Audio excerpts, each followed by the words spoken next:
Today's episode of Transform Your Workplace is brought to you by Xenium HR. Learn more about Xenium's complete HR plus payroll solution at xeniumhr.com. Today's episode is also brought to you by swag.com.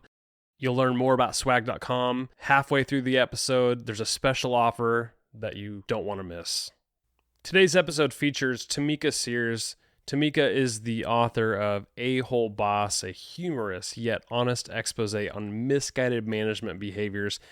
And as you can imagine with the title of the book, there is some explicit language throughout this podcast. So just be aware of that, especially if you're driving around kids like I might be when I'm listening to podcasts. So I wanted to warn you on that first. And in this episode, you're going to hear all about the types of behaviors that bad bosses have, how bad boss behavior might impact a culture and a workplace environment, and what are some ways that a-hole bosses can truly make a change for the better and what steps it takes to get there. So I think there's a lot of takeaways from this episode, whether you're trying to level up as a manager or if you recognize bad behavior in the office and you're aiming to help fix your workplace culture, this is a great place to start. I hope you enjoyed today's episode with Tamica Sears, the author of A-Hole Boss. Reach out to me on LinkedIn, Twitter, Instagram. I would love to connect with you, and make sure to connect with Tamica Sears as well. Have a great week, and we'll talk to you next Tuesday.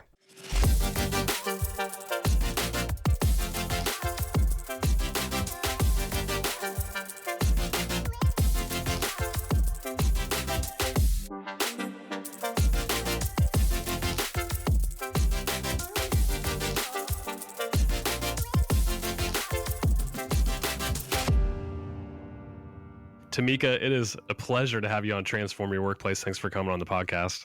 Thank you for having me. We're going to talk about your book. It's called How to Tell If You're an Asshole Boss, a humorous yet honest exposé on misguided management behaviors. So let's first describe and distinguish between the difference between leaders, managers, and bosses. Let's start there because I think that sets us up for describing what an asshole boss is. Yes. So I have what I call like the hierarchy of leadership, and at the top we have leaders, and those are the people who understand that you have coaching conversations with your employees. You treat them as humans. You lay out expectations and let them kind of get to the result the way that they best can, the way that they want to. Then you have managers who know that, you shouldn't be super mean to your employees. They know that there are, certain rules that they need to follow, but sometimes they still kind of slip back into bad behavior, or they may not have updated leadership training. So they still think that things are, command and control, and they know that they're, not awesome, but they also know that they're not horrible. And the people that become leaders are those managers that realize, there's a better way to do things. And then at the bottom, you have your asshole bosses. And those are the people who micromanage and who have, very little self-awareness, who take credit for projects, who say, yeah, ask me any questions. And then when you do ask, they treat you like you're an idiot. Those are the asshole bosses. Do you find that people within the spectrum of leadership, and I'm trying to find a word that would like encompass all of these levels, but do you find that people start in one area? Do they start as an asshole boss? Do they just start as like thinking I'm just a good boss? They start as a manager and then either go up as a leader or boss? Like in your experience, where does it progress? So I think there are some people who are truly just natural born leaders. Those people that you meet and you're just like, wow, like, how are you not the president? Like there are people who just have it. And then there are people who do not. And they start off at that bottom rung and they can learn and grow and develop and move up. And that's the thing that I think is great is you're not stuck there. I was a horrible boss when I was younger. I was a total asshole boss. But thankfully, I had people in my life that did show me that there are better ways to go about being a leader. When you were what you call an asshole boss, and I wonder how many times we're going to say that today, which is great. What were some of your behaviors? And I'm sure it runs the gamut, and you've seen other people who would fall into this category behave in a different way. But what kind of things did you catch yourself doing? Well, I look back, like a part of this process when I was writing this book, I was thinking about when I was that person and when I was in that mindset. And I was embarrassed, like to look back at my behavior, because I remember getting a new hire and sitting down to train them, and anything that they didn't like automatically get, I would just get super frustrated and be like, why didn't you write that down? And I had very little patience, and I in no way, shape, or form met people where they were. You either rose to my expectations or I was done with you. That's so fascinating. What are some behaviors of other bad bosses you've encountered? Oh gosh, there's a whole lot of them. I worked at a place where there were people that were known for, banging on the desk and yelling at people. And I just remember, this was kind of later in my career, and I remember thinking, I would love the opportunity to be in the room when someone does that. It never happened, which is why I was never arrested. Just because you think you would snap back at them in the moment, like I'm going to call them out on their bullshit. Like, yeah, that would have been a lot of fun for me. But there probably would have been some pretty dire consequences. So probably good it never happened. Yeah. Do you feel like with bad bosses, are they self-aware, or does it take a moment of learning where they, in hindsight, will see that the behaviors that they had were not so great? What I found is that most times they are completely unaware of how what they are doing is impacting other people. Completely unaware of how their behavior can make someone else feel good or bad. That's unfortunate. And it's like, well, how do you make them understand? But I guess it's only through some sort of feedback loop, right? Like, so how does a bad boss become self-aware of those actions and how it's impacting people? Well, that's one of the reasons why I am a fan of Leadership 360s, because if done the right way, people are able to understand that they may be a big part of the problem. Yeah. Now, describe the 360. So is that a boss or a manager would send that out to their employees and that you get a 360, or is it facilitated by some other leader? Because I would worry about retaliation of some sort, and I'm sure you've covered all that, but just give me a sense for how you would structure this. So that's why I said if done the right way, because I have seen companies that send out just like this blanket, hey, how are you feeling about Joe? That's not really a good way to do a 360. Having a little bit more structure to it, having some leadership competencies that they're being rated on. And depending on the environment, the culture of the company, either having it all be anonymous, like you say, give a huge list of names and it goes out to some or all of them, but you don't really know who responded. If it's a culture where you feel like someone is going to retaliate, I would never say, let that person know who responded, because that's going to set that team up for failure. Ideally, you want to get to a place where people can start having those conversations in person and feedback is welcomed. But before you're there, like if you're still in that, I think I'm doing great, but my people actually really hate me place, getting a structured 360 done and having someone walk them through that 360 that can say to them, people don't necessarily hate you. This is their perception of you. This isn't who you are. And it's not going to help you to go through this 360 and say, well, I know that Susie uses the word commonly all the time. So this is Susie's comment and I'm going to get back at her.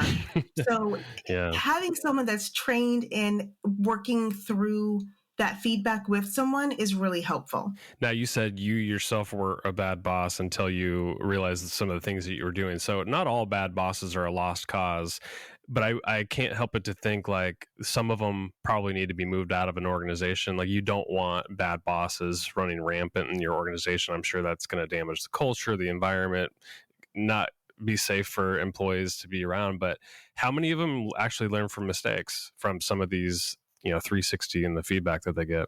So I have been called the patron saint of lost causes because I do think that most people are redeemable. Yeah, good. I think sometimes it takes a slap in the face. And I think part of this is because my own experience, I had someone who quit and sent the site director a long letter about how awful I was. And I had to look at that and say, you know what, probably 85% of that is actually true. And I never stopped to think about how it was impacting that person. with bosses, do they tend to have relationships with people, or do they keep themselves at a distance? So it's funny because the bad bosses come in both categories, right? You have the bad boss that has a relationship with like the one or two people on their team that they value, and they treat everyone else like dirt. Really? So they play favoritism, or I Yes. guess the ones that maybe relate closer to them and the rest are like dead to them, basically. Exactly.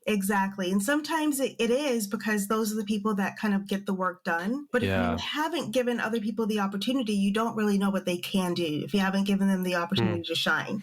So in your book, you talk about clues that you might be a bad boss, or that maybe you have a bad boss inside your organization. So I'm really curious about the environment in particular. So if, let's say, a bad boss is around, what would the environment be like versus if they're not there? What would it be like? Because I'm sure it changes based on their presence. Absolutely. And so one of the ways you can tell if you have a bad boss is if when people are in the office, if it's super silent.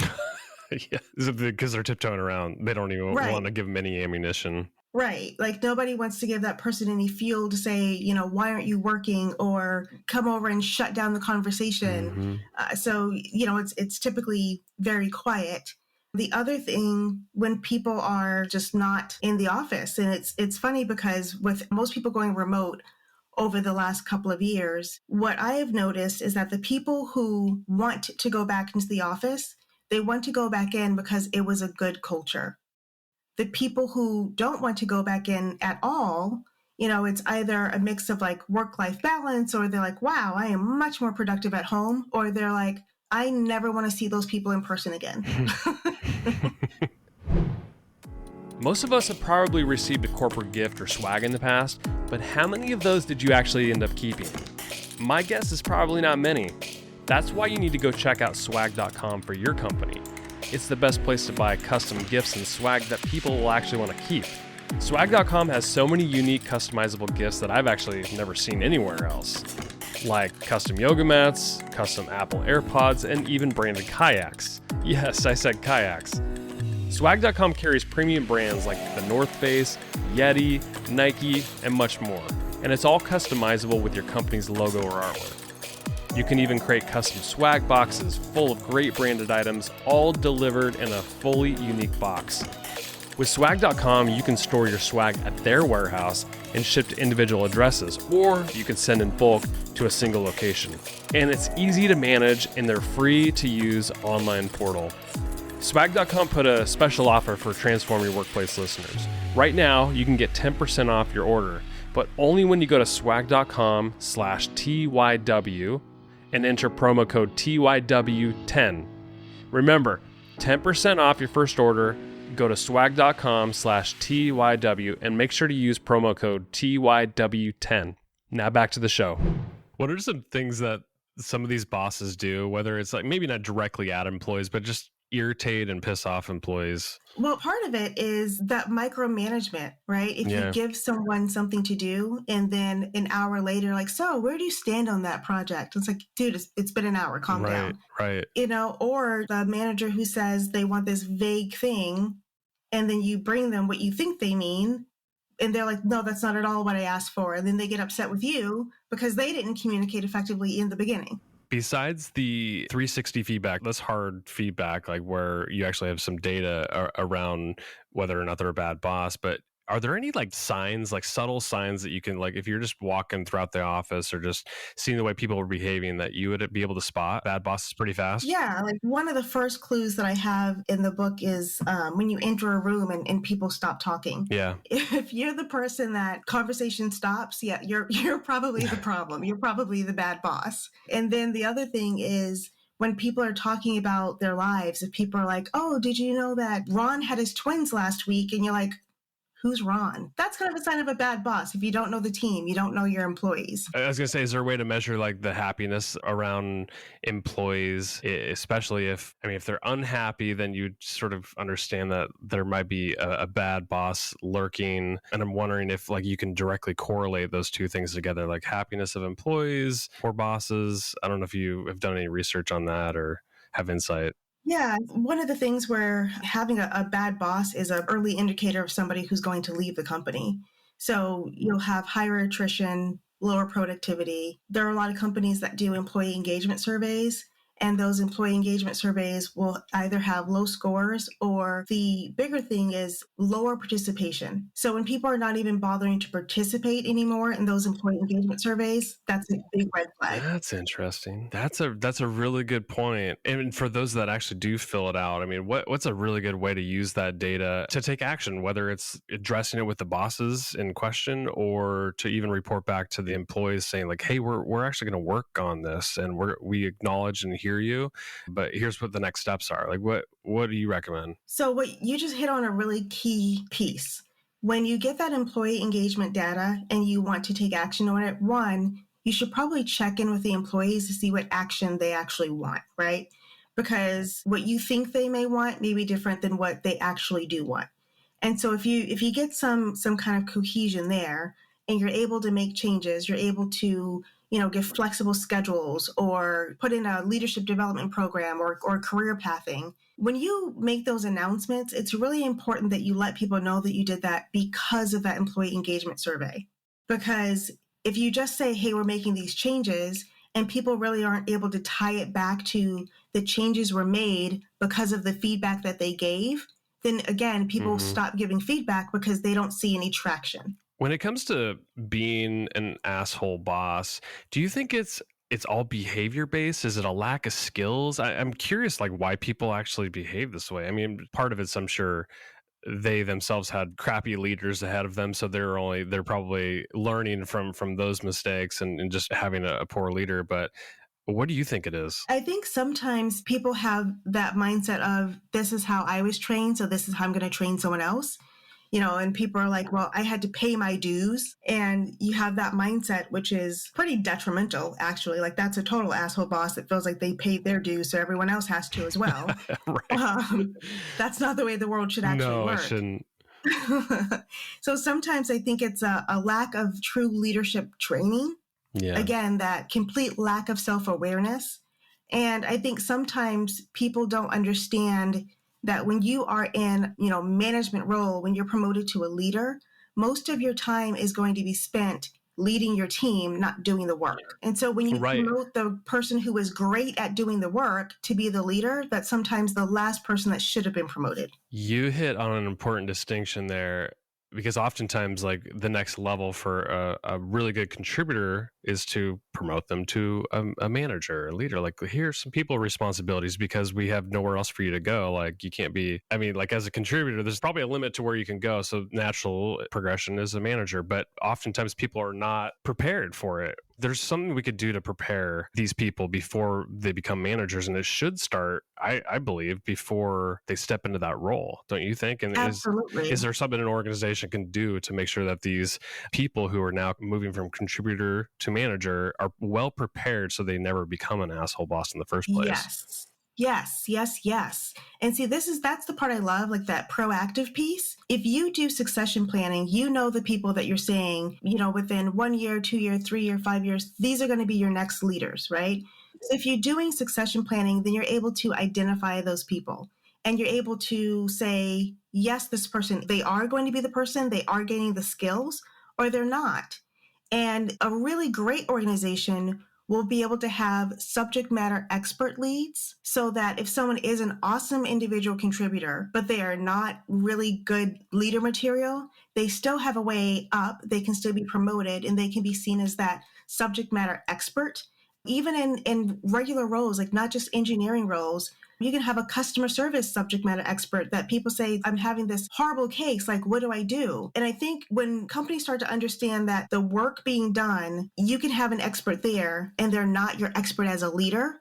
Those are two separate things. And so when you have career pathing like that, it opens up the career growth to everyone. For somebody who's really committed to making a change, so they hopefully recognize that they're a poor leader, poor manager, asshole boss, whatever you want to call them, and they want to make a change and they know they need to develop. What steps are there for them? Where would you start? Well, number one, buy my book. Yeah. For self-awareness. Yes. But hopefully they have an HR team that they can go to and say, hey, I've recognized that I am not exhibiting the best leadership behaviors. What can I do to grow? What can I do to get some help? And if they don't have an HR team that is like that, go to LinkedIn and like just search leadership development. And there's tons of content out there. There are tons of people out there that can help. And there's information that you can get absolutely free that can help start you on that leadership journey. Yeah. And then I'm a huge reader and I always like to get book recommendations. Any books that you recommend from a leadership management standpoint that might help somebody in their journey? Yes. So my absolute favorite leadership book is The 5 Dysfunctions of a Team. Oh, yeah. Patrick Lencioni. That's a great one. Yeah. Because to me, it helps not just an individual leader, but it helps them understand how to work as a better teammate as well. Mm-hmm. And I think that that's a crucial piece of leadership. You not only need to know how to lead your team, but you have to be a good peer as well. Any other books you recommend? I also love, and it's not necessarily just leadership, but execution, the art of getting things done. Because I think sometimes people might get too mired down in leadership and not really get things done. So there is a fine line. And so that is one of my most favorite books when it comes to how do you stay a strong leader, but also lead your team to success and execution. Mm-hmm. That's a good point. Something that came to mind is like I've done a lot of reading and I've done the LinkedIn stuff that you just recommended on becoming a better leader. And sometimes it's really hard because you're absorbing all this information, but have not practiced it yet. And sometimes trying it on your people is not easy. So I recommend, and I've role played with other people, like other peer leaders before I go into a conversation. And I highly recommend that. I don't know if you ever done something like that before. Oh, absolutely. Absolutely. I think it's really helpful. It feels awkward in the moment, but it's, hey, wouldn't you rather get all the kinks out before you actually go have this like difficult conversation or, try some new tactic? I'm definitely a fan of role playing those conversations and having the kind of, storyboarding it. If this person says this, then I'll say that. If this person says this, and having peer advisory boards, joining a peer advisory board or like a mastermind group, I think is one of the most beneficial things that some leaders can do because you're able to get fresh ideas and perspective, bounce things off of people, do brainstorming with people. And it's not necessarily people that are your peers. So if you have issues that you don't necessarily want to bring to your peers, having a different group of people can be a lifesaver. Yep. Last thing I just want to say, and this is more for the listeners, is people at contributor level employees, they don't want to work with assholes, especially ones that are leading the company. They will leave, and especially in this environment, they will find a better work environment. So if you take away anything from this conversation, it's like, recognize, for one, if you're an asshole boss or if you're working inside of an organization with a bunch of asshole bosses, and make sure that you take action on this because, we're all about, especially on this podcast, we're all about transforming workplaces for the better, making a great, safe environment and a happy one. And it starts with your managers. I'm telling you, I cannot stress that enough. Yeah, absolutely right. Well, Tamica, this has been such a pleasure having you on the podcast. Where can people connect with you, learn more, get your book, anything like that? Yeah, so I can always be found on LinkedIn. I do a lot there, but Sears Coaching is my website. And the book is on Amazon, and you can just look up my author page, Tamica Sears, or just search for How to Tell If You're an Asshole Boss. I love it. Tamica Sears, it has been a pleasure having you on the show. Thanks for coming on. Thank you.